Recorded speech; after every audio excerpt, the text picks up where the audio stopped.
আসসালামু আলাইকুম বন্ধুরা, কেমন আছেন সবাই? আলহামদুলিল্লাহ, আপনাদের দোয়ায় আমি ভালো আছি। আজ আপনাদের সাথে শেয়ার করব নতুন আরও একটি রেসিপি, চিকেন রোস্ট। আস্ত চিকেন রোস্ট রেসিপি নিয়ে এসেছি। যে কোনো অকেশনে নতুন মেহমান আসলে এই রোস্টটা চট্টগ্রামের জন্য বড় একটা জিনিস। মেহমানকে অনেক একটা সম্মান স্বরূপ এই রোস্টটা দেওয়া হয়।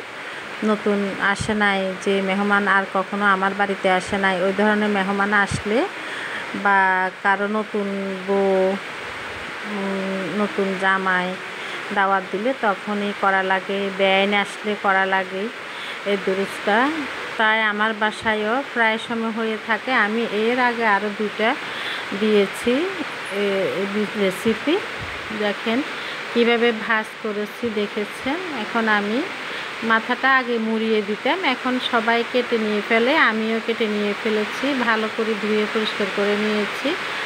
এখন রোস্টটা আমি প্রথমে একটু সিদ্ধ করে নিব। এখানে শুধু পানি দিয়েছি 1 লিটার পরিমাণ, আর কিছু হলুদের গুঁড়া দিয়ে দিব। হলুদের গুঁড়া দিয়ে একটু নেড়ে আস্ত মুরগিটা এখানে পানির মধ্যে দিয়ে দিব। তখন লবণ এবং কালার দোনোটাই হয়ে যাবে। আমি কিন্তু মুরগির গায়ে কোনো লবণ হলুদ মাখিনি। এভাবে কিছুক্ষণ পানিগুলো ফুটিয়ে উঠলে তখন একটু উল্টিয়ে দিব। দেখেন কি কালার হয়ে গিয়েছে। আরেকটা পিঠ উল্টে দেওয়ার পরে সিদ্ধ হয়ে গিয়েছে, পানিগুলো ছেঁকে নিয়েছি।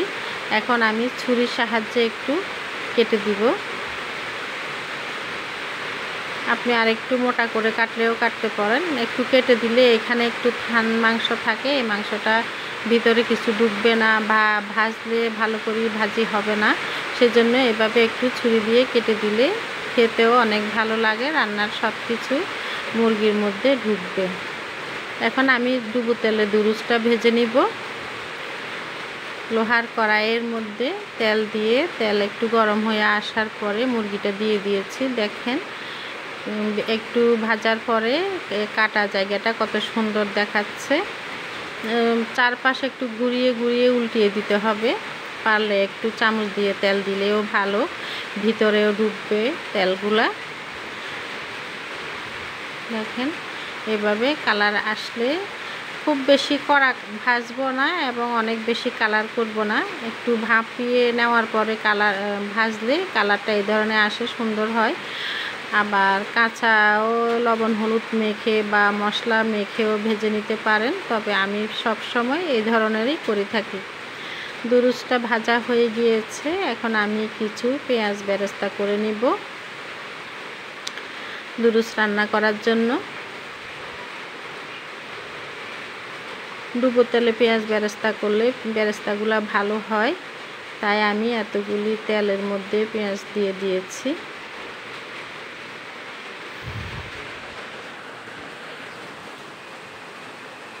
বিশেষ কোনো মেহমানের জন্য নিত্য এই দুরুস করা হয়।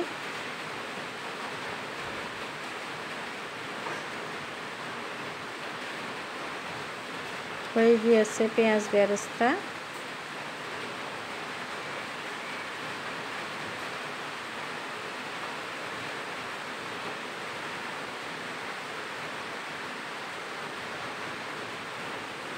একই তেলে আমি কিছু কিশমিশ বাদাম দিয়ে দিয়েছি। একটু ভেজে নিলে তাহলে গ্রানটা সুন্দর হয়, কিশমিশগুলা কালারগুলাও সুন্দর হয়ে যায়। যখন আমি এই রান্নার মধ্যে কিশমিশগুলো ব্যবহার করব তখন গ্রানটাও সুন্দর হয়, খেতেও ভালো লাগে। কিশমিশ, কিছু কাঠবাদাম, দুধ এবং পেঁয়াজ বেরেস্তাগুলো একসাথে আমি ব্লেন্ড করে নিব। এর মাঝে আমি চুলায় তেল দিয়ে কিছু তেল, আমি যে রোস্টটা ভাজছি বা আস্ত মুরগিটা ভাজছি সেখানে তো অনেক তেল, ওখান থেকে কিছু তেল দিব। সবগুলি তেলের মধ্যে যদি রান্না করি তাহলে ফ্লেভারটা সুন্দর আসবে না বা খেতেও খুব একটা ভালো লাগবে না। এর জন্য আমি ওইখান থেকে সামান্য কিছু তেল দিব, খুব বেশি দিব না। 3 টেবিল চামচ তেল দিয়েছি। ওইখান থেকে প্রথমে আমি রসুন বাটাগুলো দিয়ে দিব। 2 টেবিল চামচ পরিমাণ রসুন বাটা দিয়েছি। রসুন একটু কষিয়ে আসলে আদা বাটা দিয়ে দিয়েছি। আদা বাটা 1 টেবিল চামচ পরিমাণ দিয়েছি।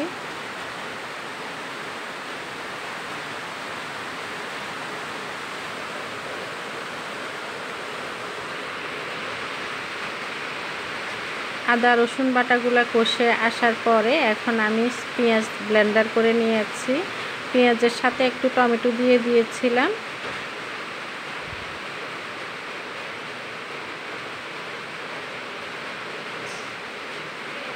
দুরুজের মশলাটা একটু মাখা মাখা হয়, ঘন হয়, সেজন্য আমি পেঁয়াজ বেরেস্তা ব্লেন্ডার করাও দিব, আবার কাঁচা কিছু পেঁয়াজ কাঁচাও ব্লেন্ডার করে দিয়েছি,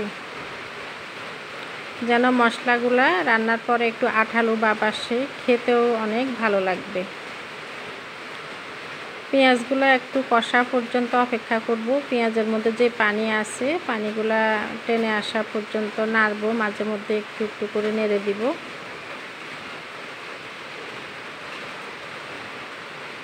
এখন দিয়ে দিব 1 চা চামচ হলুদের গুঁড়া, 2 চা চামচ মরিচের গুঁড়া, জিরা ধনিয়ার গুঁড়া দিয়ে দিচ্ছি উঁচু উঁচু করে 2 চা চামচ। দিয়ে দিব গরম মশলা গুঁড়া, এগুলা আমি নিজের হাতে তৈরি করা, সব ধরনের মশলা দিয়ে তৈরি করে রেখেছি। এখন দিয়ে দিব একটু পানি, মশলাগুলা পুড়ে না যাওয়ার জন্য একটু পানি দিয়ে আর একটু নেড়ে নেব। পানিগুলা কষে মশলাগুলা কষে পানি টেনে আসা পর্যন্ত নাড়ব। এখন আমি বেশ কিছু পানি দিয়ে দিব, কারণ চিকেনটা আমি ভালো করে ভেজে নিয়েছি, তাই একটু সময় নিয়ে রান্না করতে হবে, তাহলে চিকেনের মধ্যে সব মশলা ঢুকবে এবং চিকেনটা একেবারে নরম হয়ে যাবে সিদ্ধ হয়ে।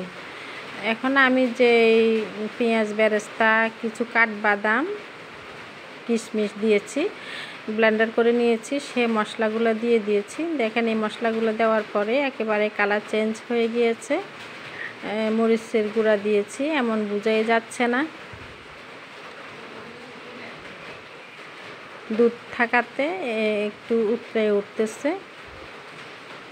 লবণ দিয়ে দিয়েছি 1 চা চামচ, উঁচা 1 চা চামচ।